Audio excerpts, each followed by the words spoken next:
good to see you all here today. Today I'm Equinox. Sometimes you know me as Zil. And I'm joined by a very special guest. Hi, I'm Daze Changed. Daze of the Daze Changed Nuki Nerds of DazeChanged.tv, DazeChanged.com, Daze Changed on Twitch. Yeah. Do you change a lot? Maybe. Yeah, Okay. I think it's implied. A little bit. A little bit? I don't know, because I wasn't sure. I just wanted to confirm. I really try to make it part of the brand. Really try. We love a good branding here. And for those of you who don't know, I do a weekly podcast, sometimes with my co-host k-libra. If this is your first time seeing one of these, thank you for coming. If you're a returning person, thank you for coming. You can always check us out on TFTuesday Pod over on YouTube and Spotify and all that other shit. But I'm not going to spend time plugging that because we have a very packed set of questions and stuff to get through. And then at the end, we'll have an opportunity for the audience to ask us questions as well. So I'm really looking forward to that. Hard questions. Real tough I stuff. saved the hard-hitting questions. Good. So... but yeah, it's good to have you back. I know that we did this 2 years ago, back at MFF 2023. A different time. I mean, it was definitely different for me. That was the start of my streaming and everything. Really trying to pick up stuff online a little bit more.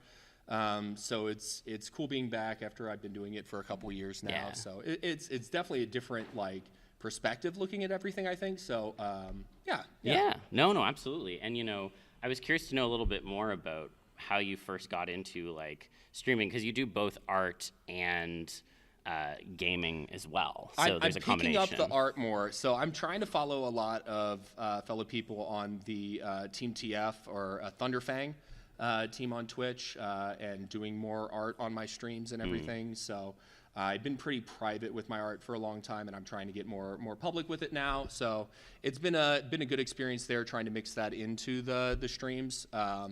So far, my format, it pretty much is me playing one game that I have become a little bit exclusive for, Noita. I don't know if anybody knows it, but I play. We're getting some thumbs up. So much. So. Yeah, I pretty much play that one run a stream and then get into art or another game, long-running game. So that's been my format for a while now. It's worked pretty well.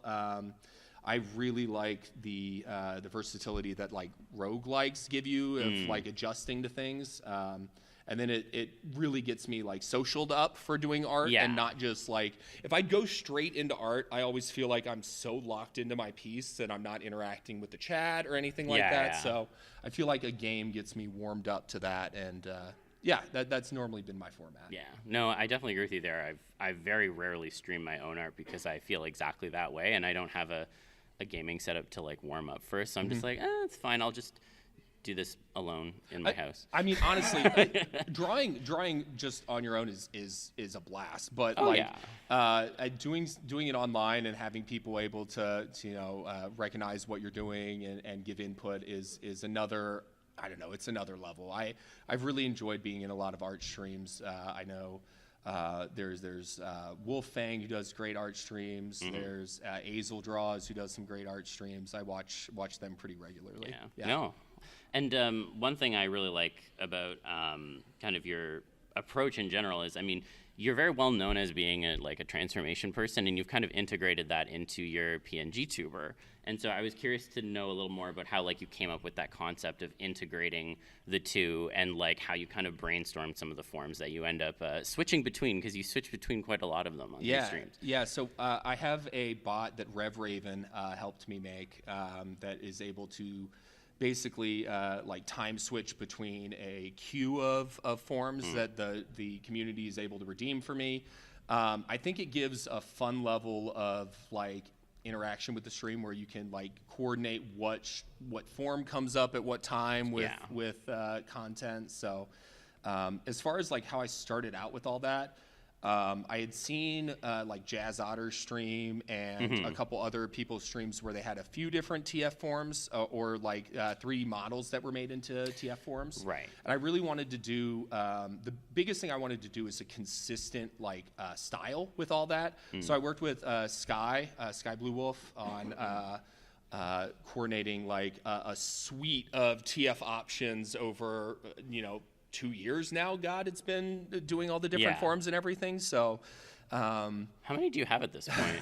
it's over 20, I think. It's over right? 20. Holy shit. Yeah. Everything from non-copyrighted yellow mouse, of course. yellow electric mouse, to hopefully a bandit soon, I think.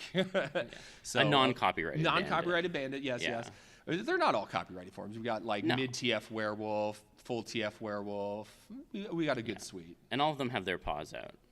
Yes, that's an well. I feel like I feel like that's important context for those who don't know. Their paws are fully up. Yeah. Yes. Well, I think it gives. I wanted a good full body pose, so like the angle of them. The newest forms are all laying on like a cloud. Was the whole idea, and it lets me show like a full body like streamer image, which I think most people are like waist up most of the time. Yes. So it's a different aspect. I know there are other TF streamers as well that do the full TF suite and have the paws out as well. So it's a fun format. I really like having the full body there. Yeah. So how did you narrow down which species you were going to turn into on stream? Like, I know you've been like expanding it over time, but like, how did you like figure out the initial ones? The initial ones started from like, so I started out as, when I was first streaming, that you don't need anything to start streaming. Be clear with that. If you have a mic and you have a computer, you can stream. Like, full stop. There's a famously low bar of entry. Yes, there's a famously low bar. And honestly, like, you can buy a Blue Yeti mic and be fully set to go, sound great. And I think that's the most important thing you need is like an entry point, is like a decent mic. And then from there, you can expand it however you want. We started with a 3D model rat, and then moved on to the PNG forms from there once Sky started working with me on doing those. It was really just going from, all right, human, and then let's do rat, and then I think we did donkey immediately. It was all my like biggest forms, I think. I had suits of a rat and a donkey at the time, so those were the first two. But then from there, it just kind of went from there. It was almost dartboard approach, if I want to say that. Like dartboard. all the TFs up on a dartboard, and just let's pick one. Did you like print out the like species list from Transfer, and did you use that as like the dartboard? No, I think I specified it down a little bit more than that. I didn't want like an overwhelming amount of like canines or too many felines. I wanted to like try to hit the spectrum of everything, and we have everything from like a naga now to a full werewolf. There's a house cat now is in there, a full black house cat. I love the house cat form. Very, very fun. But yeah, it provides a good element for me of like interacting as well. I feel like my personality changes slightly depending on what form I see up there and what form is being redeemed the most. Enclothed cognition. It does like condition me a little bit to be more into that form. I might yaw a bit if there's the cat form up for a while. I can't help it. Who amongst us hasn't done a good yaw? Yes. I mean, like, really. Yes. But I have a question. Do you have any fox forms yet? I don't have a fox form yet. I need one. I mean, like, fox is very integral to, like, I think my whole, like, experience through the furry fandom. I started with, I had a deer fox fursuit a long time ago, and a deer fox character that's very similar to if anybody's seen Hilda, the Hilda deer fox style. I love that style. I hadn't seen it. I had not seen Hilda when I made the deer fox. I have to be clear. That was not like an intentional thing, but I think you came up with it first, to be honest. I'm pretty sure you did. I think they owe you royalties. Technically, we looked this up. They did have the full like comment, like what it's based on before I had the form. So we did the research, and they did beat me to it. There goes that payday. But they dead on did everything just exactly as I did. They're like, okay, we want hooves, we want the fox snout, we want fox ears, we want little antlers. They nailed it. They did. And I feel like I'm like a boomer when I ask this question. But like, so the whole like Thunderfang team thing, how does that work? Because like sidebar, but I had a group of folks at last year's meet and greet come up and be like, we want a Thunderfang table. And I'm like, Right. Isn't that like the people who really like Pokemon and might be streaming or something? And they were like, no, it's so much more than that. And I was like, okay, I'm just going to nod and give you a placard and go on your way. So explain a little bit to me. So yeah, our team is, it was formed back by, oh gosh, who was forming it? Is it Pocat?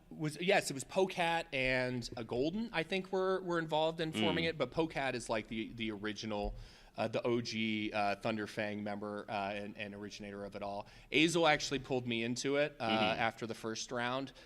We basically have a pretty large team. I think we're on round 4 now of recruits. And it is just a large team of furries that are loosely or very integral TF based. Just furries interested in general in TF and have that incorporated somewhere in the streams. And then we all interact through a Discord is the easiest way we coordinate with each other. And we have basically a channel for collabs and different ideas that we're working on. Got it. And do you like all get like letter jackets when you join? I wish. That'd be really cool. Oh, sorry. No, I think that's something y'all should consider because I feel like that's a very like team coded. That's like the really Sharks and the Jets, idea. but like letter jackets. I like a big windbreaker. I think like a nice like Team TF themed windbreaker. They've got a lot of good logos, so I'm sure we could get a cool logo. Oh yeah, on I mean there's so many artists in that group. I imagine. So you could pull something together. I guess then like you've talked a little bit about how you have both gaming and art as that's like been growing as like one of the focuses on your channel. Have you like worked to strike the balance between the two? Because I imagine like you've kind of talked about how like gaming is often like a warm-up sometimes for the art. So are you like trying to find ways to balance the two? Are you like going for like a percentage? Like how are you approaching that? Yeah, great question. I have no system. Okay, so excellent. For me, Chaos. it's so vibe based, and I change my schedule every week, and I think like going into streaming, the biggest thing you can do is having a consistent schedule, and consistent times where viewers are available as well. So those are like the biggest things that hit me with like streaming. And then from there, it's more just what you want to do more than anything. So a lot of times going into a stream, I may have something on the schedule, but vibes or the game crashes, and then you got to do art. So we've had a number of streams that, one stream in particular that devolved into me doing a full self-run RP where I just doodled out a whole mess of nightmare creatures and stuff because Avowed decided it wasn't going to work, and we could not get it to run for like maybe the last hour of the game. Like it was right in the finale, and the game's just like, no, not going to do it. So it was art stream, and you got to kind of roll with the punches, I think, with all of it. So tech can be stupid. Tech can be really stupid. As seen by me trying to set up the damn mics for this. So I mean, I definitely agree. So you talked about like there's like this joint Discord where people can like do collabs or like coordinate collabs through. How do you generally approach doing collabs? So far I've been involved in my own collabs, which I've been doing like a D&D stream, or now a Daggerheart stream, which we're trying to do. Daggerheart is so good. Daggerheart is so good. If y'all have not heard of Daggerheart, look it up. It's a very good TTRPG system. 100%. I have fully backed it now. At this point, I've switched all my campaigns to Daggerheart. We run a Daggerheart weekly, and I'm trying to get more people to learn it through our Team Thunderfang channel. The other thing I've done is Archipelagos, which are a blast. Archipelagos are so fun. And we did a huge group archipelago that went really well. I picked Noi to do for the archipelago because, I mean, that's my thing. Yeah, that's your jam right now. Yeah, unfortunately, I finished really fast. So I think I was done in like 2 hours, and everyone's still going in the archipelago for like 6 to 8. And I'm just like watching, like, I think I'm just going to leave at this point. But, y'all have fun. It was fun watching everybody. But yeah, for collabs, we just kind of post openly to this Discord channel, and then anybody in Team Thunderfang who wants to join in that collab can just post in there and join in. So we've got our next D&D or Daggerheart at this point stream coming up on TFTuesday on the 23rd. So that'll be a reindeer-themed TF episode of Daggerheart. So tis the season and all that. Yeah. So tune in if you want a little bit of introduction to the system. Again, it's really cool. I can't speak highly enough of how well it shakes up like TTRPGs. Yeah, no, absolutely. There's something else I'm interested in because I've noticed that, I mean, we'll touch on this a little bit later with conventions too, but I feel like with a lot of folks within the TF community, they're looking for like a sense of community. They're looking for like, where are my people? Where do I go to find my people, et cetera. And I've noticed that especially, again, I'm sounding like a fucking boomer, especially with the youngins these days, the youth. I find that a lot of people are going to like streams to kind of try and find that community, because it's like, you know, you have someone who is like working on TF or like is TF adjacent, you know that people will be in those chats who are also interested. And so I guess I was curious your thoughts on like streaming as like a community building platform, and like if you've tried to engage with that at all in terms of what you've been doing. Oh yeah, 10 out of 10. It is the place to find, I think, a community for TF, especially nowadays. I don't feel like, I don't know, FA journals are a thing. They sure are a thing. They have maturity ratings now. Oh, God. It's very exciting. You can make adult journals. Wow. Yeah, and Blue Sky is, you know, it's good for us all getting together, but it doesn't have really an algorithm. So, you know, it's so time-based of when you were able to see things or what feeds you're on. Interaction there has been really good, but I think the best thing to do is get involved in people's streams and get on their Discords and get in Patreons, honestly, at this point. So many people have Patreons, and I think it's the biggest place where people are building their own little communities is through their Patreons and Discords. So the biggest thing I'd say to people is try to join. Honestly, get a Discord if you don't have one, and try to join a bunch of different Discord channels. There's a bunch of little like niches of the TF community that are all across all of them. And the more you can just interact with different little communities, there's a bunch of, I mean, everybody has different art share, like public art share channels for their individual Patreons and Discords.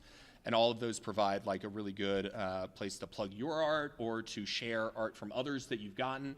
And I think that's probably the best place to do it is Discord anymore. Yeah, no, I do agree there. I've noticed a lot of folks who've like been on the podcast in the past little while and such have talked about like the importance of Discords and like in particular, like be it like a streamer's Discord or like an artist's Discord, like kind of trying to look at like almost sample, like you're at like a buffet and be like, okay, what are the vibes of this community? They all have wildly different vibes. Is this gonna be like the sushi maki roll that I'm gonna like, or do I need to get an inari roll over here? You know, it's like, very different. So like I'm in Azel's Discord channel, which is very like art focused and creation focused, and encouraging like people to do art challenges and different things like that. My Discord is very just open chat, share everything, have fun, go for it. And then there's others ones where, you know, raffles are run and different people, you know, interact with their own input towards people's art.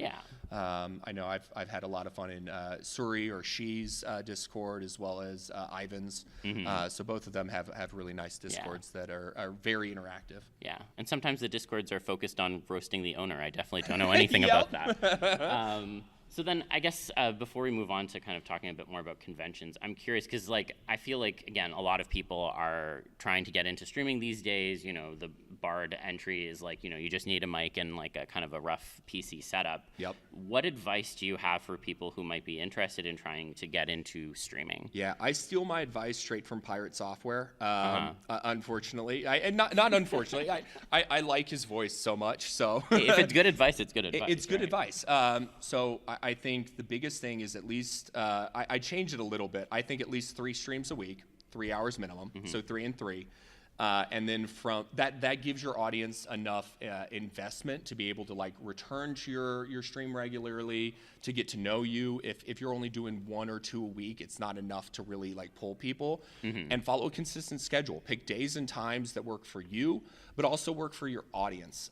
So like I know Pirate Software, when he was starting out, specifically did like 2 a.m. streams because he's like, that's the time when no one's streaming. That's the time when my gaming, you know, that I'm doing is the most popular.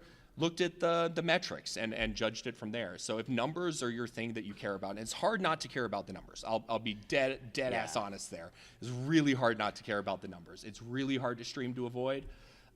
So like on top of having a consistent schedule, you know, 3 hours, 3 days minimum. I would do also definitely try to find like where that fits in with your group of people. So I've done some playing around with times and stuff, like trying to stream a little bit earlier in the evenings, trying to stream a bit later, and I always do a morning stream to try to catch like UK folks Right. and everything Yeah, like yeah. that. So, but I think the most important thing with all that is just streaming the content that you want to see out there. So for me, that's roguelikes, that's, fun, interactive, TFE streams, and some more art. I think those are what I like to see the most, so I want to put out there more. And do you have any tips for people in terms of trying to ignore the numbers? Because I know it's important, but also I think one common concern or like struggle is that if you're just kind of starting out and you're getting like 2 or 3 people watching, it's like, well, then why the fuck am I doing this kind of thing, you know? Yeah, when you're first starting out, what I did is get as many, and I'm thankful that I have so many, good friends that are able to come out. Try to meet people elsewhere and try to get them on your stream just to pop in, and even if they can just be a head in the crowd, like, just honestly ask people if, hey, can you pop on my stream and just be a number in the stream?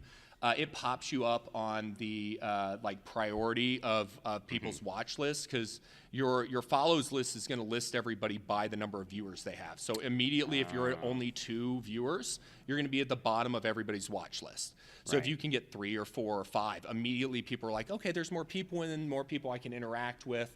So I think just plugging as many people just to hey, I'm going to be streaming at this time. Can you just pop on the stream? Yeah, exactly. I know it's floating numbers a little bit, but when you're really starting out, you do need that to, and then that'll build your base. That'll build your base of your community from there. People will find you, and then they'll follow you, and then you can build from there. Yeah. No, awesome. Well, we're here obviously at MFF, which is the second biggest FurCon. We love it. And I was curious because I think a lot of people, especially those who don't get to come to conventions very often or at all, don't really understand how TF people can approach being at a furry convention, because obviously it's not quite a one-to-one. There's a decent amount of overlap, but it's not really for us necessarily. And so I was curious what kind of things you tend to do at conventions, and if there's any specific things that you find TF folks tend to do that they then find worthwhile. Yeah. So I will preface this. I'm an oddball, I think, in the TF community. I am so integral into the fursuiting part of the community. Yeah. I have grown really attached to that over my years going to conventions. So I think I preface all of my convention advice with, I have been a fursuiter at every con that I've gone to. So take everything with a grain of salt. I do approach it from I'm a fursuiter more than anything. But as far as interacting and who I meet up with, it's always TF folks. And I think the biggest thing with going to a con and being a person into TF, hit up the panels that are TF focused. There's not many, so hit them all up that you can. The TF meet and greet is a great chance to see anybody you want to see normally. And then from there, just keep in contact with those people throughout the con and hit them up and be open to, I think, a very wild schedule. I think more than anything, don't close yourself off to, well, I have to do dinner at 6 p.m. or something like that.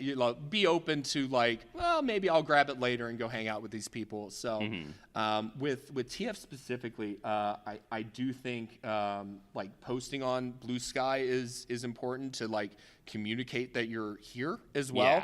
Yeah. So I think a lot of TF people tend to come to cons and feel a little bit ostracized or something. Yeah. But we're very much a part of the fandom. We're in it. Yeah. So for me though, it was fursuiting that got me first into going to conventions more so than meeting up. But looking back, I think advice I would give to my previous self is hey, you can go to conventions without a fursuit. You can. It's fun. Yeah, and it's you not can meet necessary. people. No, it's not necessary at all. At this con, I may be suited for 2 hours because my tanuki is so big and so exhausting that that's about all I can handle. You got to get in the Gundam days. Yeah, I got to get in the Gundam, right? I call it a Gundam at this point because it does feel like that when I'm suiting up. I mean, big padded body if you haven't seen it, and it is a process to get into and out of. Yeah. And God, those hallways at MFF. So. We love a narrow sky bridge for a big fursuit. Right, I mean, right. It's optimal, obviously. Yeah, the number of people I pass in the hallways that are they just go, oh God, and are like squeezing past. I'm like, walk single file. Come on, be courteous. We'll do it. We can make it work. No, I resonate a lot with the mention about like, especially like when I started coming to these, it was like, okay, I'm gonna look at the panels. I'm gonna see what is like TF related, and then like I don't know where I go after that. And I think a lot of people when they come like their first or second time, it's very much like, how do I just find the people? And like it's good that like, especially at the big ones, if I'm there will be a TF meet and greet. But like, you know, especially with some of the smaller cons, I think sometimes it's really hit or miss in terms of even finding anything on the schedule, and it can be a bit daunting in terms of, you know, you go to the den and it's like, okay, there's maybe like one or two vendors who have like anything even remotely kind of like TF adjacent. Yeah. And then it's like, how do I find people kind of thing. But, you know, like you were saying, it's helpful to also like announce to other people via Blue Sky or whatever that like you're going to be there. And like, especially if you're in like some of these Discords and whatnot, you can maybe coordinate and like try to find people. Or reply to people's Blue Sky posts. If they're posting that they're at the con, be like, hey, I'm there too. I'd love to meet up. Yeah. Like, honestly, I'm not opposed to hanging out with really any TF person at a con. Like, if people want to hang out, just like reach out to people more than anything. I think there's a bit of a nervousness there, and maybe like a worry that, you know, they don't want necessarily that interaction or anything like that. But for me, I do want that. I like absolutely if people reach out and be like, hey, would love to meet you at this con. I would love to make the opportunity to meet people. Love to play Magic the Gathering. Love to just meet people playing that. Playing Yu-Gi-Oh now, so anybody wants to play some Yu-Gi-Oh, I have some awful decks. So yeah, honestly, just finding something where you can have a mutual interest and connect with that person, and then just go for it. Like, honestly, reach out to them and make plans. Like, just try. Like, it really is a putting the effort in more than anything else. And you know, from my aspect, I do a lot of like open posting of like, hey, this is happening or stuff like that. And this year we're trying to like get people together in different, you know, events and things. So this has been a great spot to get everybody together as well. Yeah. No, absolutely. I know we've just spent a bunch of time talking about a lot of like the things people can do. Are there any like don'ts that people should be aware of? Don'ts at a con? Yeah, at a con. Don't eat the mac and cheese in the dealer's den. I learned that yesterday. It was good, but I should not have done it. Also, the vegetarian wraps are not vegetarian. They have crab in them. What? Yeah. I found that out the other day, and I was that's awful. I hate it. That is awful. Yeah. I think other than the jokes aside, I think there aren't many don't do's at a con, because like people need their space and time as well. So like I fully respect that, you know, cons can be overwhelming, and I think my biggest don't is don't disrespect your own feelings more than anything. If you're feeling overwhelmed, take some time. If you need to go to your room and take an hour to just like close your eyes and be away from the space, do it. Yeah. It can make your con experience so much better if you give yourself that healing space more than anything. I don't think my social battery wears out that fast, but I know other people have, you know, varying amounts of social battery, and like respect that out of other people as well. Don't like follow people if their social battery is seeming low. I'm gonna head back to my room and close their eyes. Let them do that. Yes. So I know we've had people wanting to, you know, follow like oh God, the horrible story that I know Dip has had, one of my partners, of getting followed around a con into like his own van by somebody. He didn't want to follow him. He's like, I'm leaving, and the guy's like, okay, I'll come with. Well, maybe respect people's spaces as well, but you know, just communication is more than anything. Yeah, no, absolutely. And I mean, like, I think especially just on the overstimulation part, like, I mean, there's a lot of neurospicy folks, I think, in the community, and it's important to, like, if you are one of those people, like, to be aware of, like, you know, when you need to have like that chill time, because I mean, being overstimulated looks different for everyone. I think like everyone experiences it in different ways. But like, if you're familiar with what that feels like, when you hit that point, you should take the time to like, you know, detox, chill out, do something so that then you can continue to enjoy the spaces in a way that then doesn't end up being like harmful to yourself. Yeah, absolutely. I think the worst thing you can do at a con is overexhaust yourself. Yeah. Like run yourself so empty that you feel like dead after the con. I think that's when I feel the most like PCD is two sides of that, right? I feel the most PCD if I didn't do enough at the con, Yeah. or if I literally ran myself so dry I did too much at the con. Yes. It's finding that balance. So don't shut yourself off, but also don't open yourself to like everything if you can't do it, you know? Yeah, no, and it's tough because I think also like one thing I've definitely noticed is like wanting to do all these different things, and then if you don't get to do every single one, you're like, oh, I feel like I wasted my time, or like I didn't like manage to do things properly. And like that's just the nature of a convention. Like just as we've talked about how like you should be open to things, like other people are going to be keeping themselves open to things, and sometimes, you know, just schedules won't align or whatever, and that doesn't necessarily mean that, you know, like something's been done like wrong. It just means that, you know, shit happens, and I think that's something that's important to keep in mind too. Yeah, absolutely.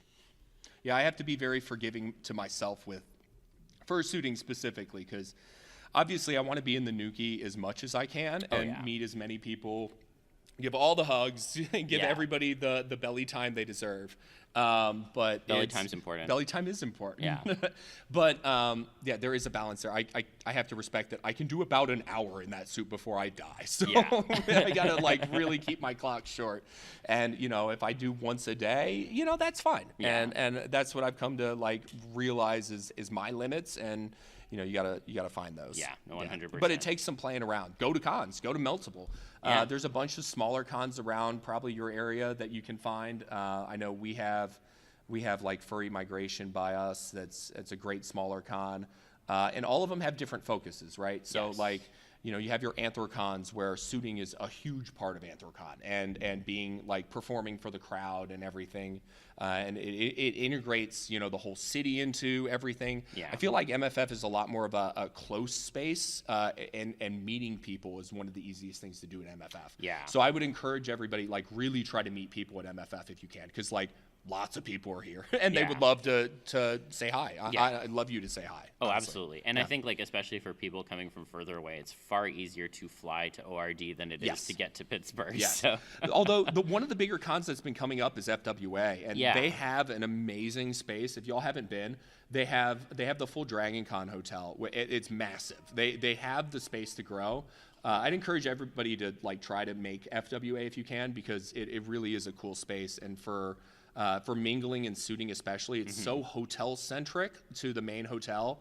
And it's not hard to get in the main hotel because there's so many rooms. Like, it really feels like, I don't know, to me it feels like the one that's coming up the fastest. Yeah. Oh, it's definitely grown the fastest, and also there's no shuttle that you have to worry about because they're all just connected to each other. Yeah, so. It feels like MFF is reaching a cap point almost with the hotel situation. I mean, I know there's plenty more hotels that can bring into the con block and everything, and that's a whole process, but I know from working staff at other cons, so I know hotel negotiations are a huge process, and I don't disrespect that at all, and I know it's a whole thing. No, so it's tough. Yeah. Yeah. I was curious to ask you, because I think this is something that a lot of TF people think about when they're coming into like a furry convention. Have you ever like commissioned transformation art at a convention? And if so, like, how did you like engage with that process? Only, I think, once ever. Okay. We at AC every year, we always try to rush to Flinter's booth as fast as possible to get a Flinter's sketch. Because Flinters is an OG, and it's just awesome to get him to do something. For that, I think it's really easy because we know it's an established TF artist with an established, like, hey, I do TF art at the con. And so for me, I mostly focus on people who are already in the space, I think.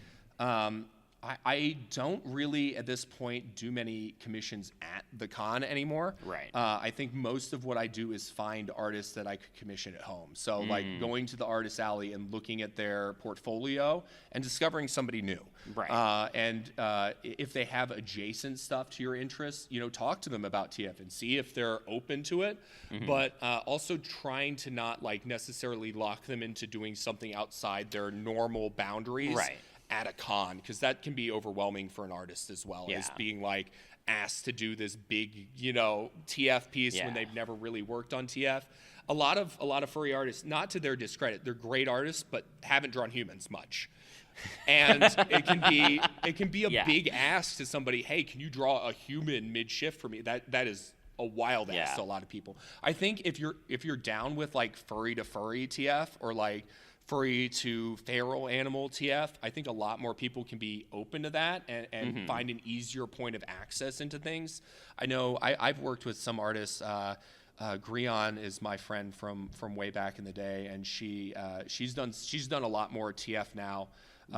And I feel like she's gotten very into doing the sort of TF stuff, but it all came from a place of doing like furry into furry species and messing around with that. So getting a lot of like mixed forms and stuff. Yeah. And it really opens people up to, okay, maybe I could try, a human into something. And I think it's a good entry point if you want to like play around with that. Getting like your Sona into something else can be a blast too. Yeah. Oh no, 100%. I will say that it's definitely nice to know, and this goes into some of like the furry Discord and like Blue Sky stuff, but like knowing that a TF artist will be like in the artist alley is always like hugely helpful, I find. I'm very much, he's not here this year, unfortunately, but I usually beeline for Cooner Arts at this one because I know he'll do TF, and I'm like, I love his stuff. But you have to go like within the first hour or he's full for the whole weekend. Yes, with TF people especially, that's how it always feels with Flinters today. So you have to be in the front of the line for the dealers then the first day. And a lot of art commissions at cons are like that. And so I think, I don't know, I don't come to a FurCon expecting to get a commission necessarily. Come open to finding artists and then commissioning them, after the fact as well. Like, don't lock yourself into, I have $200 to spend at this FurCon on commissions. I'd be open to, pushing that forward into, one of Sky streams or something. I guess then my other question would kind of be around, obviously this bleeds into some of like the TF meet and greets both at like this con and also other cons, and like they're run in a variety of different ways. But when you're in kind of like those in-person spaces where you're just getting to know people, do you have any like general approaches or thoughts around how you go about trying to figure out like what other people are into when you're talking to them about TF? No, I just hope more than anything people approach me with their ideas. I'm sitting in the corner like, please somebody approach me with some idea or something. No, I'm definitely not good at it by any means. I think I just leave myself open to talking about whatever. A lot of the times with TF stuff particularly, I like making, I don't know, weird situations or asking weird hypotheticals, I think can always be fun. Like, would you do a bathtub TF? Yes or no? Right. Big lion paws on a clawed bathtub. Would you do it? Yes or no? Open it up to be like weird, like thought-provoking TF stuff. Because, you can go to a table and talk to everybody. Do you like barnyard TF? Yeah, we all like barnyard TF. Okay. I've had that before, So, like, come with a cool idea or come with, like, I love barnyard TF when you sleep in a horse stall and you wake up a horse or something like that. Come with a cool concept. I almost find that like when it comes to breaking the ice in that way, one common connection that people like is when you talk about like, I've always really appreciated like X artist's approach in terms of this topic. Calling out an artist. Being like, this piece is like my favorite, and if it's a safer work piece, maybe you can show it. Show your commissions. God, show your commissions to people, please. Like, everybody would love to see your phone passed around and see the stuff you've gotten. No, I definitely agree. I guess then, as like kind of a final thought on this, the number of conventions that like are going on is always increasing. I feel like with that, there is an increase in like transformation content at these cons. It's not always even, but I do think it is like increasing over time. Where do you think things are headed on that front? Like, do you think we'll continue to see that kind of increase? Do you think that like more TF people are going to keep coming to furry cons? Or do you feel like there's like some sort of a artificial cap in terms of how many people can even come to these things, and therefore, like how many of us can even show up? I think there's an interesting Venn diagram of like TF furs, convention furs, and we get the overlap a lot at these conventions, and we get to see that overlap. But I don't think you have to be like a convention fur to be a part of the other group as well, like to be involved with all that. I just plug Discords more than anything. Join people's Discords, be a part of their community. The more communities you can connect with, the better. And as far as conventions go, it might not be your thing as well. Like, and don't discredit that to yourself. Recognize that if you aren't having maybe the best interactions at a convention space, maybe you'll have a better time interacting with the communities online and building up to a convention space sort of feel. I don't know. I feel like it took me a long time to feel comfortable with coming to a convention. Like I had to fursuit for a while before I even wanted to come out to a convention. Right. So there's also the fear of like, I think especially, it's less with TF people because TF people do sometimes get their character is themselves. So they feel very, very connected to like all their art and their character. I almost feel like a lot of TFers distance themselves from conventions because they don't want necessarily like to be seen in person associated with their art, but own it, man. Like it's if it's your thing, it's your thing, and just own it and have fun with it and meet people that it's your shared interests. And I don't know, this is the place to do it as well. Oh, so, absolutely. Yeah. And I will say, just as an aside, I always find that kind of concept funny just because, like, as an artist myself, all my art has me in it, so I don't have a choice. I can't distance myself anyways, but I respect it. I understand why people want to sometimes have that separation, so... Well, one other thing, and I've talked about this a few times on the podcast before, but like especially as someone who's non-binary, like I always find it interesting when TF can be somewhat of a vector for folks to explore their own genders. And I know that like you're someone who's kind of had more of a recent experience in terms of exploring your own like gender presentation and identity. And so I was curious if you found like people were like super accepting, or were there speed bumps along the way, like what your experience was like in terms of navigating that as like a very public person. Yeah, fully open. It hasn't been the easiest process. People have been super accepting, super like cooperative. The biggest thing I've noticed for me is less commissions of my character from other people, I think is the biggest thing. So I feel like more people find a disconnect between seeing me TF now and seeing like what they want to see in a TF. Yeah. It can be I think that's the biggest thing for me is people find more of a disconnect if they're not non-binary or presenting in a different way. Yeah. I think I used to be presenting a lot more masculine, and a lot more people wanted to get like big burly werewolves and stuff of this, masculine dude. Yeah. And I have no problem with those. Love them still. Yeah. So I have to. We still love a big manly werewolf. Yes, I have to be very clear that stuff is not off the table by any means. Still, absolutely love that content. It's just my human form is a little bit different. Is the only thing for me now, and maybe some of my interests in what I'm actually commissioned change, but. As far as what I like to see from other people, it's the same stuff. So I would encourage people like. If somebody is presenting differently, don't discount what their interests could have changed to as well. Like, accept that their interests could have changed, but they might have not changed as well, and mine haven't. Yeah. So no, I think that's a really good point because I definitely think that like sometimes when folks talk about being like, for example, non-binary. Sometimes there's like almost like a hesitation in terms of like, oh, so do you not like XYZ anymore? And it's like, well, we can have a conversation about that. Like you're welcome to ask questions. Yeah, absolutely. Yeah. Yeah, I don't know. I think that's something that I think about a lot, just in terms of my own experiences with it too. And like, I mean, it's been quite a while for me now in terms of using heheh and all that stuff. But we're both. I think we both struggle as well. And this is a personal thing for me. I'm a non-binary person with facial hair. Yes, it can be a very big thing for people to look at you and be like, "Oh, you have facial hair." Right away. It's like, well, be open to while someone may be presenting with facial hair. That might not be their pronoun of choice.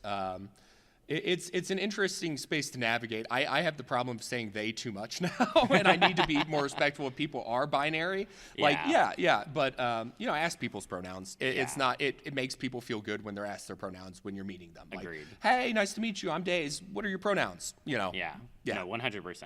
I do find that, like, at least at conventions, people are a bit better about that. Yes. I think it's a lot more difficult outside of those spaces, but, you know, Absolutely. I mean, but I mean, I've fully gone they them at work spaces as well, and it's the same struggle. It really is, but you just have to be, if you're navigating that transition and that process, you have to be willing to both, I don't know, give and take. You have to be able to, like, roll with some of the, you know, he's if they come out, but feel if you have the space to say, oh, it's actually they, feel free to correct them. I don't think people, if you have a problem with being corrected, try to open yourself to, like, recognizing that, you know, they want it a certain way. How am I trying to say this? it's a tough topic. It is a tough topic. No, really. Like, don't feel bad if you misgender someone at first. Just try to be better moving forward. And that's the biggest thing, is just be better. Yeah. Be respectful forward. and don't make a huge ordeal out of it, I think. Yes, yeah. The Don't biggest beat thing. yourself up either. God, if you misgender somebody, like, roll with it and just try to be better moving forward. It is really, for me, not that big of a deal. I'm not going to hold it over you or be, like, you know, angry or anything like that. It is purely like, oh, no, it's they. Yeah. We're good. Yeah. I know that one of the things you've also done more recently is explore kind of more of, like, your feminine side, and one of that kind of, like, manifestations that I've seen, at least, is kind of, I don't know if it's like a Sona yet, but, like, kind of a quasi, like, skunk form. And It is a Sona at Oh, it this is point. a Sona. Yeah. Okay, so I want to dig a little more into that in terms of, like, how you came to that, and, like, what your thought process was that kind of guided you towards being like, this is something that I feel like embodies me in another sense too. Yeah, it was interesting. I had a whole, like, experimentation process with different species, getting more feminine leaning TF. Started with squirrels and moved into skunks more than anything. Skunks really spoke to me in the sense of skunks stink.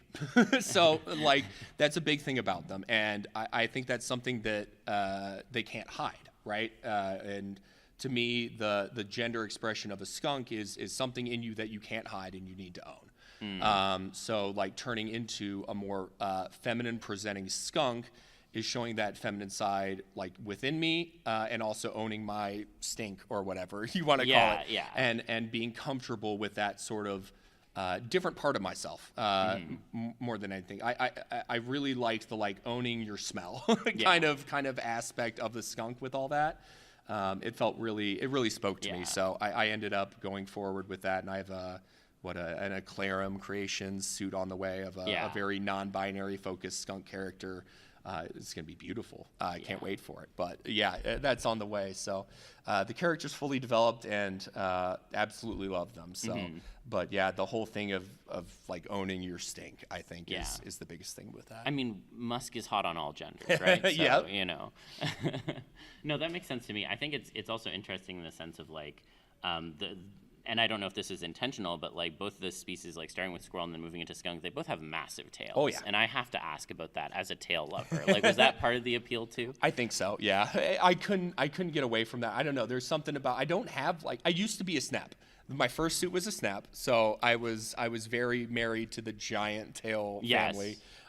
My snap tail is still just absolutely massive. I still have it. We love for a my snap first tail. suit. Oh, it's a great old skunk tail. It's 10 years old at this point. Wow. So, which is wild to think about. But no, I've always loved the bigger tails. Even though I have a Dobie suit, I like a variety. I think more than anything. All shapes and sizes, you know. But for the feminine aspect, I don't know. There's something about, like, pulling your tail in front of you that really gets me. Yeah. So, like, squirrels and skunks, the sort of, like, pulling that big tail just in front of you as you're changing, and just being like, oh, what's no. underneath? Yeah. Oh no. Yeah, hiding I have yourself to cover a little up bit. my modesty. Yes, exactly. No, I definitely see the appeal there.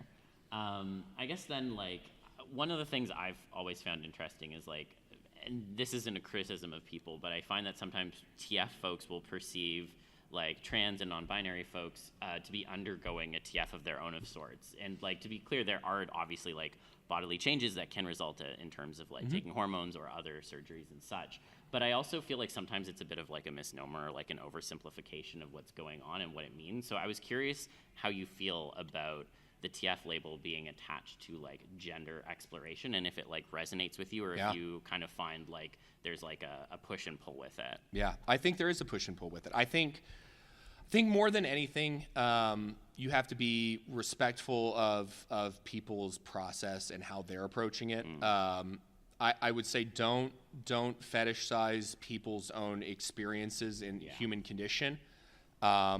But it's fine to fetishize the art still. Like, I mean, it is that kind of content. It's fine if you're getting like, you know, a TFTG piece and you are fully cis. Like that is fine. I don't find a problem with exploring yourself in that way. But I would say don't draw the line in fetishizing someone else's transition process. Like if they're still getting like TFTG stuff, obviously, they still have, they're still open to it then, but maybe don't carry that over to their own human persona and experience. Yeah, I think that's a really good way of viewing it, especially because like I think with the art in particular, it's like there's a lot of stuff that people will commission that I think is like explicitly supposed to be like, yes, you are supposed to find this hot if you like it and like get into it.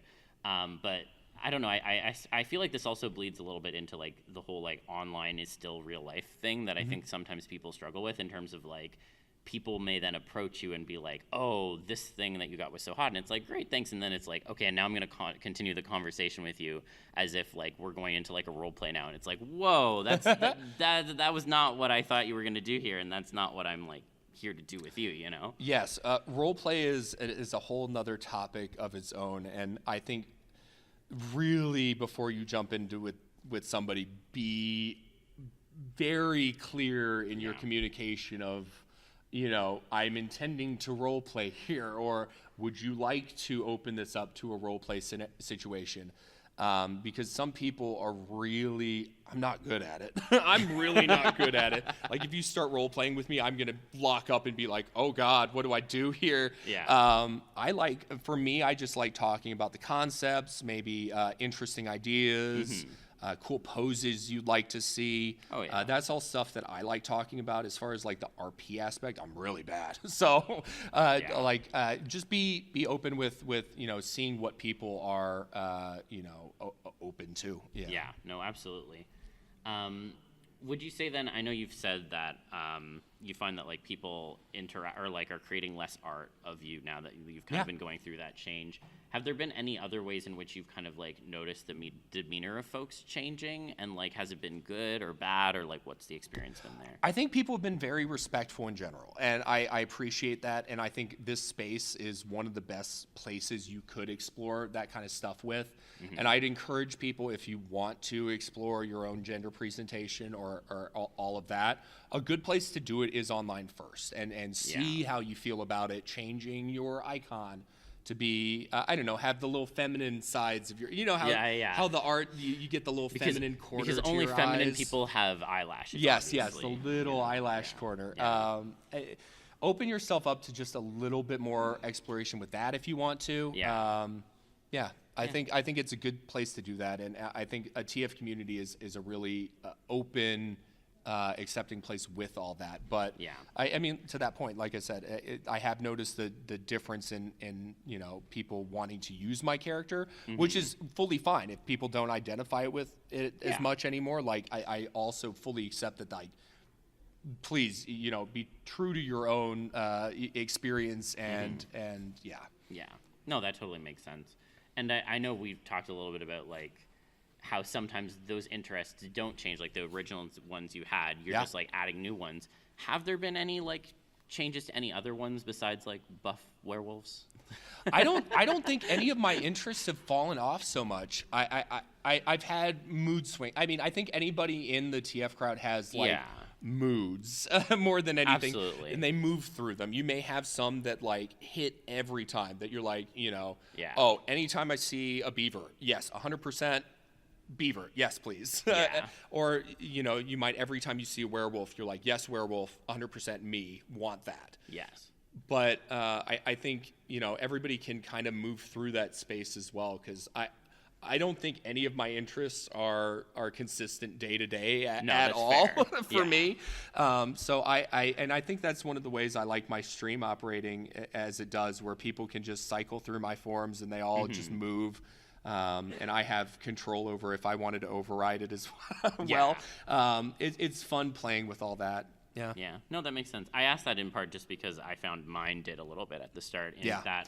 Mine did change at the start. Yeah, but I feel more back in myself more so now. But I think through the first few months of me like trying to navigate a more non-binary presentation, that was really locked down interest for me. I don't think I got anything but skunks for probably 2 months. Full stop. So nothing wrong with that. Absolutely nothing wrong with that. I guess then my last question here would just be in terms of, because I think there's a very high proportion of folks in this community, in particular like in furry and then also in like TF, who are either trans or non-binary or some form of gender non-conforming.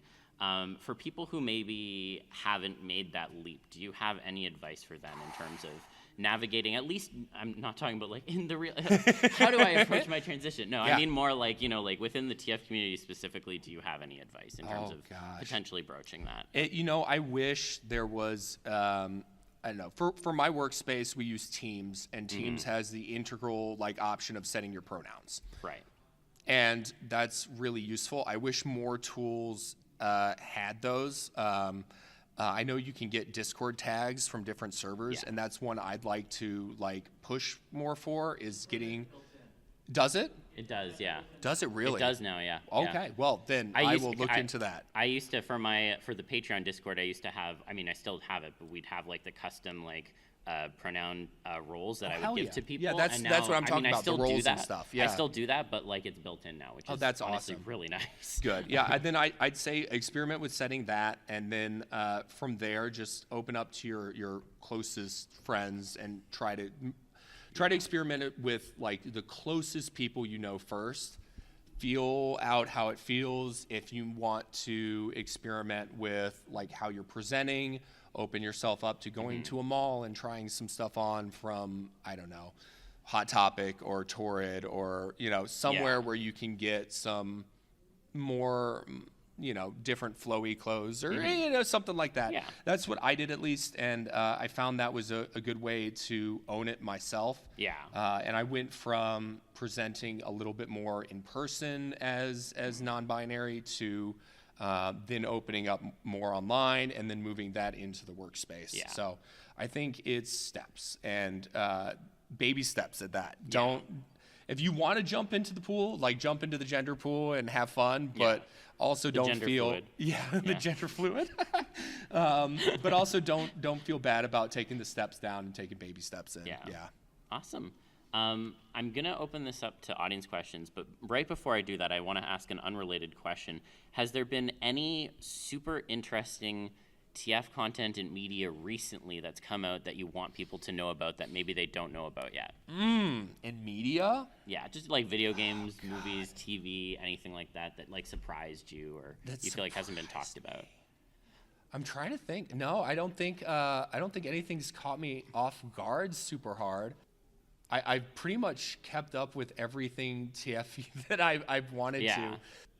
For me, I guess we've been doing a Stardew playthrough with the furry mods on, and it feels very TF-y to me of wandering through the Stardew community and seeing everybody turned into animals and stuff. So I don't know, mods for games more than anything I think are a fun thing to explore. So there's so many mods for Baldur's Gate, y'all.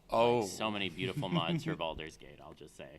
I asked this question just because on my last episode I was talking about Pluribus, which I can't actually talk too much about without getting into spoilers. So you should maybe consider that if you like mental changes, and I'll just leave it at that. Yeah. So, but I guess now we'll open the floor to some audience questions if anyone has any. I have a mic that you can speak into. So I'll hand this to you so it gets on the recording. So if you can come up and say your name and ask your question. Hi, I'm Morgan. I wanted to ask, do you have any advice on setting up a TF meet and greet at maybe like a smaller local con, or like maybe finding that community in person outside of cons? Yeah, I can go first. I think in terms of setting up meet and greets at like other conventions, to be honest, you kind of just have to be like, fuck it, I'll do it myself. Like that was definitely how like Four and I approached it when we started doing it at MFF with Joe as well. And that just kind of like expanded into doing it at Anthrocon, at Fernal Equinox, which is local to us in Toronto, and also at BLFC. One of the biggest things I would say is if there is a convention that's near you that you would like to do that at, look up when the panel submission deadline is, or make sure you have a reminder in your calendar, and then just fucking go for it. Like that would be my biggest thing to say. I mean, we like the system that Four and I use, where we have like different tables with topics. That's definitely one system. We seem to think it's pretty good, but like there's any number of formats that you could do, and I would just say, if you want to facilitate, pick a format that you are able to do. Like, don't try to push yourself to do something that you've seen someone else do that you don't feel like you necessarily have the capacity to do. But it really just comes down to submitting a panel for that convention and then just hoping it gets approved and rolling with it. I think meet and greets are usually pretty low bars in terms of like panel or like conventions will usually approve those before they'll approve like other like panels and whatnot, because they know, okay, we know this is a community, they'll likely want to have a meet and greet, we can make that kind of happen. So it's the best way to also start having like TF's content show up at said smaller convention. And then like outside of that, I mean, I'm very spoiled in that I joke that Toronto is like the TF capital because there's just so many TF people in this like square radius. And I think there's just something in the water of Lake Ontario. I don't really know. But regardless, I don't have as much advice there that's as useful, just because that one I'm just like, I know all these people will have a monthly dinner, Finn. So, Nice. yeah. That's awesome. I think the biggest thing I'd say with that, I've worked events at a smaller con. Be sure when you're planning it to communicate well what the intent of your panel is. I think we had the problem of at the con we were at, a non-binary meet and greet being presented, or sorry, it was an ace meet and greet specifically. It was an ace meet and greet that was presented, and it wasn't pitched in a way that was communicated well what the intent of the meet and greet was, and so it didn't get approved as a panel.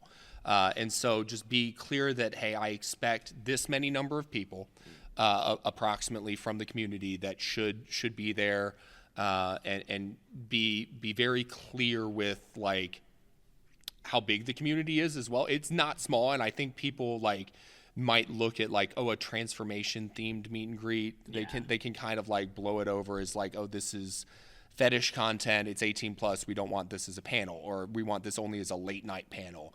Be clear that like what your intent with it is just to meet people who are interested in the same thing, not necessarily like a full presentation or something. If you want to do a full presentation, like by all means, it's great.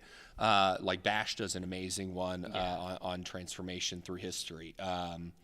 But yeah, be clear with your communications to event staff on what you want to do. Yeah. And if you need any help with like guessing numbers, usually I think at like MFF, which is one of the biggest ones, we'll have somewhere between 100 and 200. And at ones like FE, which is closer to 4,000 attendees, we might get anywhere between 50 to 100. So like it's if you need rough estimates, I'd say. That's great. Yeah. So I'm Leo the Werelion. One thing that drew me into transformation was a way to express dysphoria, body dysphoria. Have you seen that also throughout the transformation, I guess, fandom? Yeah. I'll say absolutely. I will say that as someone who's non-binary, one thing that I sometimes struggle with is like bottom dysphoria, and it's not like standard ones. I'm a big nulge person.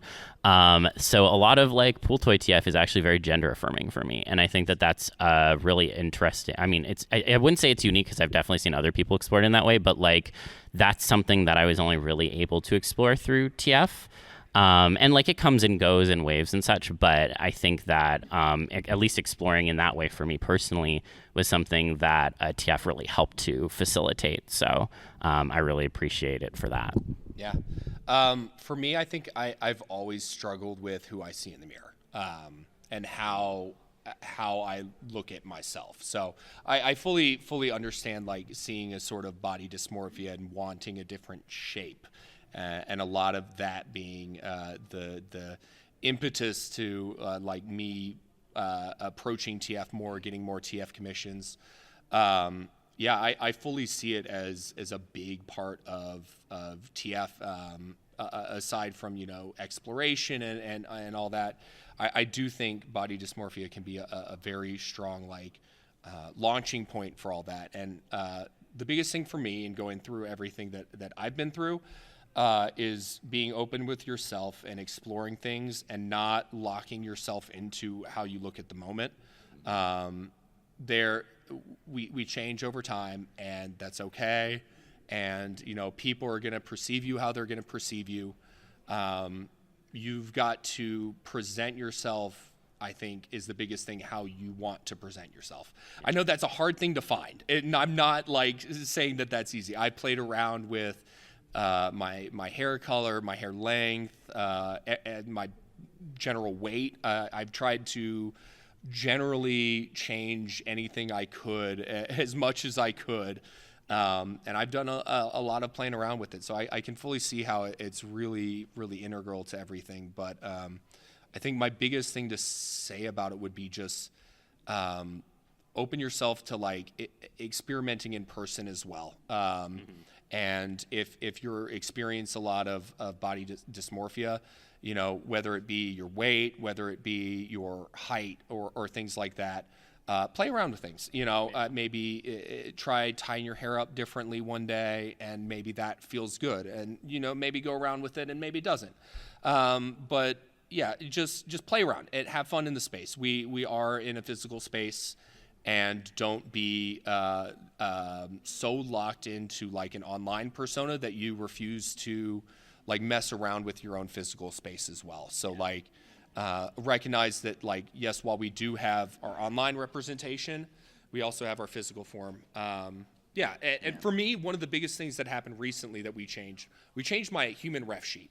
Everybody get a human ref sheet if you're into TF, just like fully. It will help you so much with communicating to artists what you want in your base form, and B, how you see yourself. Getting a human like ref sheet really helped me lock in with how I perceive myself in art, as well as like show other artists better how they should perceive me.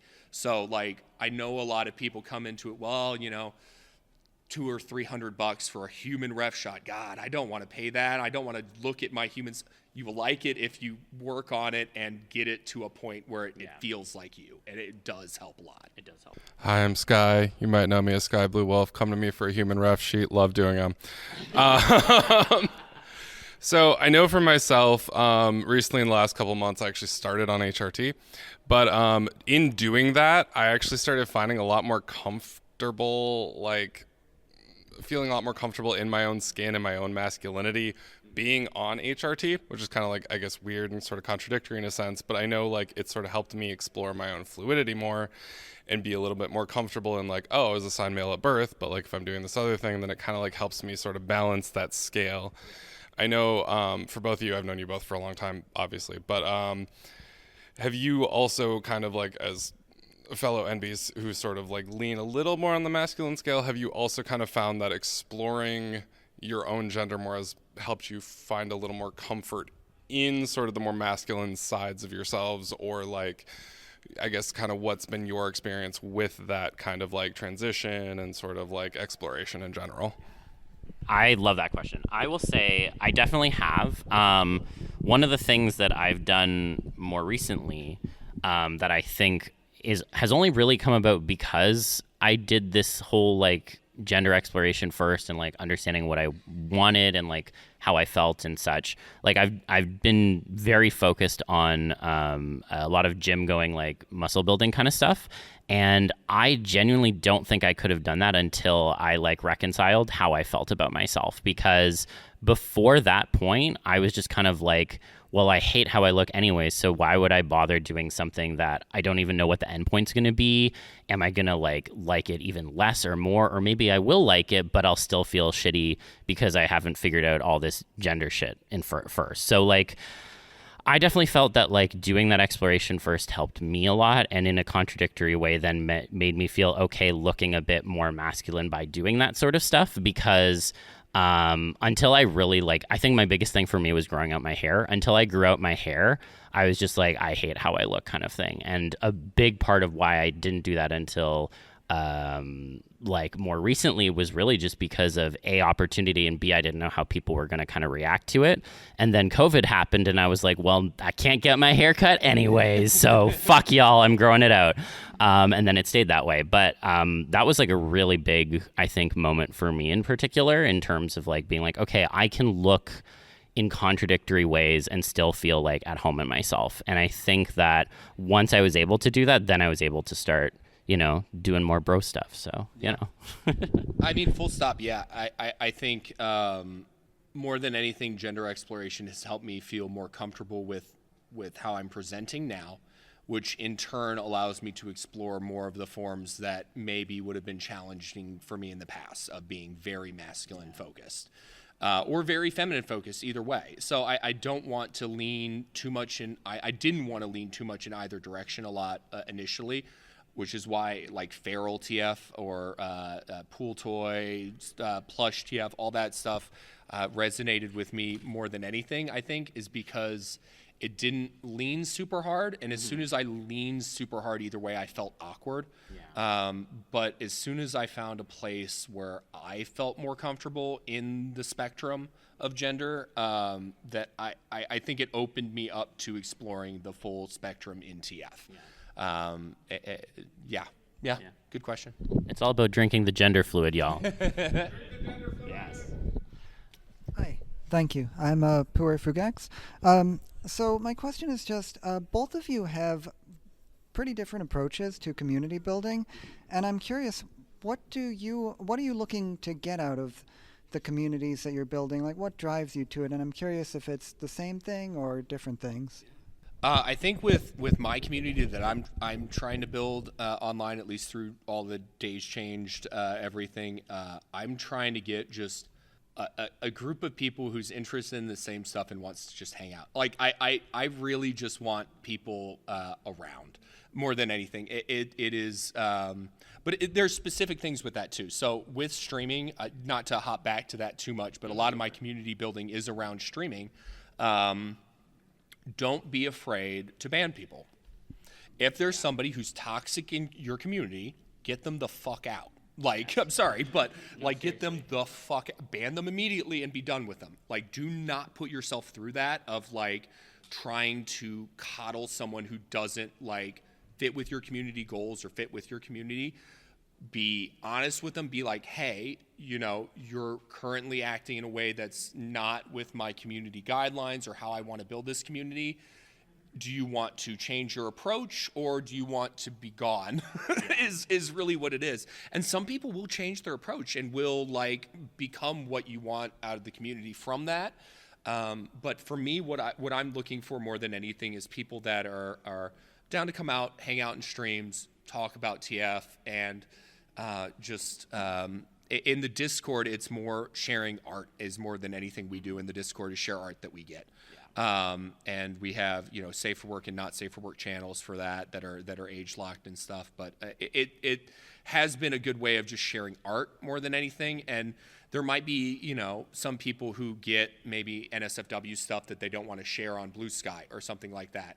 And it's a good opportunity for them to show what they've gotten and interact with other people with it without feeling like they have to post it into the world or, I think it's a good way of getting like a small group of people that's very focused on like watching the Discord and responding to things rather than throwing it out. Maybe you have, it's especially hard when you're starting out on Blue Sky or anything like that, or don't have like a big following of maybe posting something and getting 2 likes and being like, does nobody like this?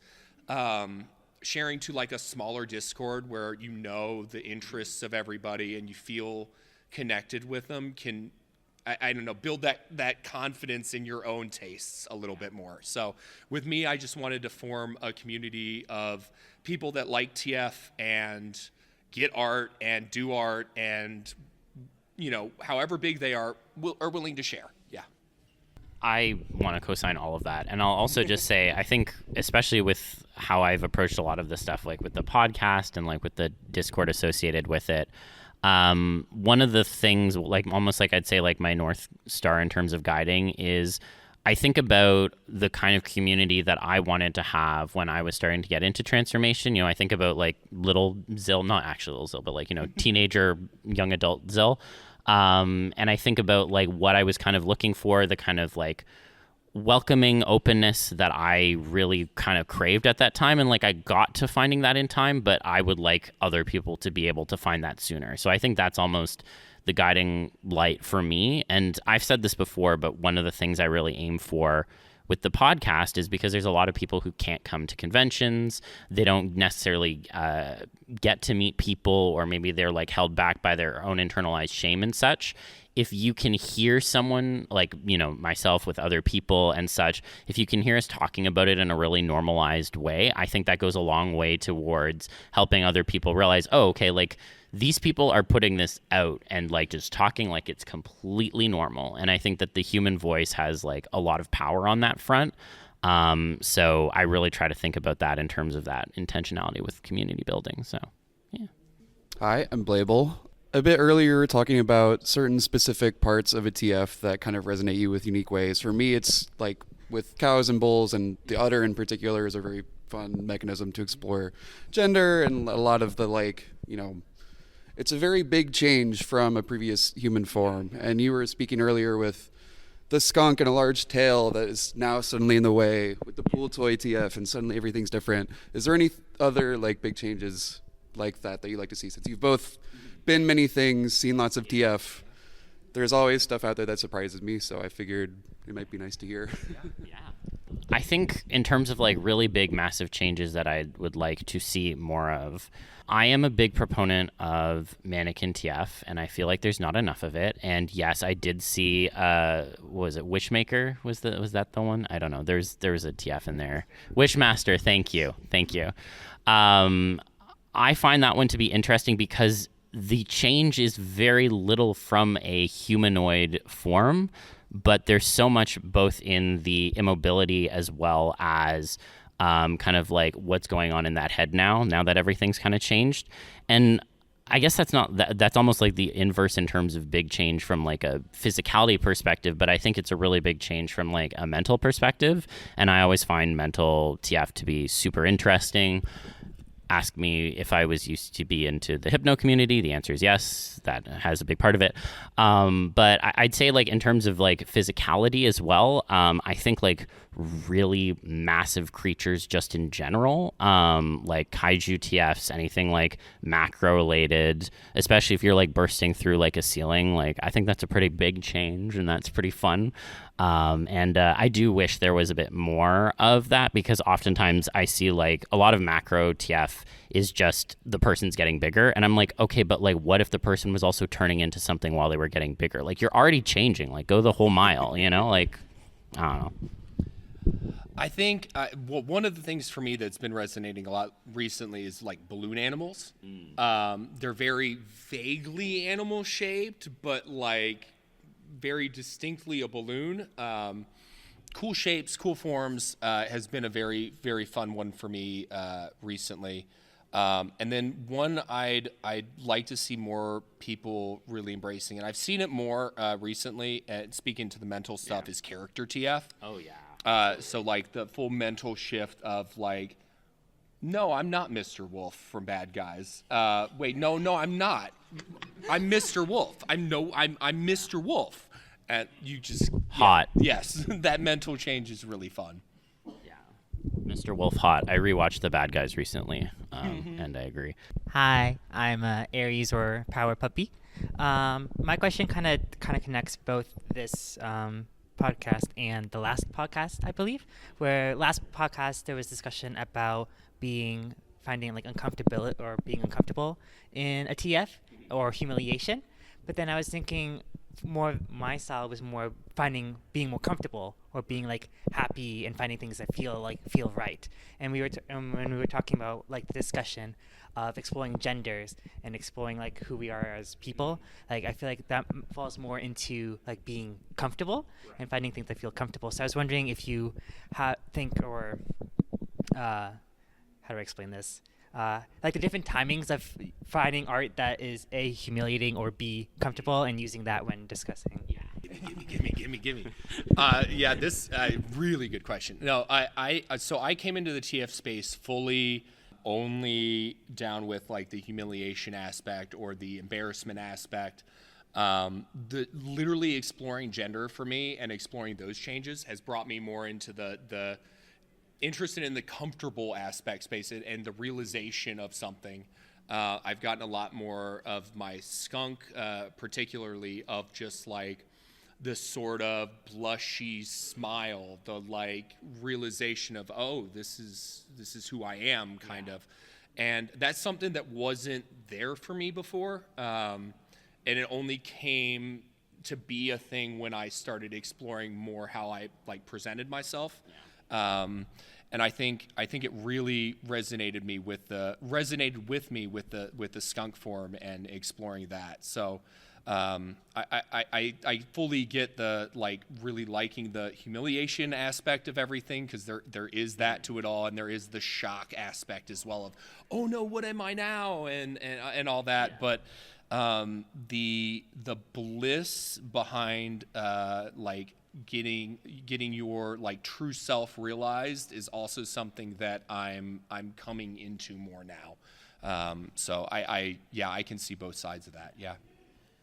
I will definitely also add that I think for some people, and I've definitely experienced this in some ways too, like there is comfort in being uncomfortable. Like I am being humiliated and this is hot and I really like it, can be a comfortable space to live in.